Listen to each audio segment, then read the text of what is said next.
Manjale ametoa wito huo wakati akifunga mashindano ya vijana kapu yaliyoandaliwa na Jumuiya ya Umoja wa Vijana wakati ya Nyankumbu, Manispaa ya Geita. Amani ya nchi yetu ya Tanzania, amani ya mkoa wetu wa Geita, amani ya kata yetu ya Nyankumbu iko kwetu sisi vijana.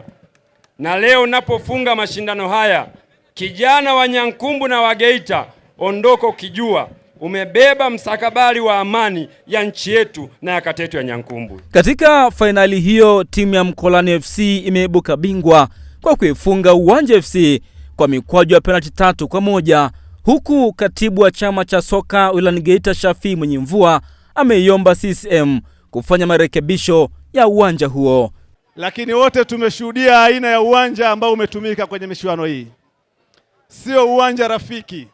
Naamini kazi kubwa inayofanywa na Chama cha Mapinduzi hawawezi kushindwa kukarabati uwanja huu tukapata uwanja wa kisasa ambao unaweza ukatumika kwenye kila nyakati na katika mazingira rafiki. Huu ndio uwanja mama wa michezo katika kata ya Nyankumbu.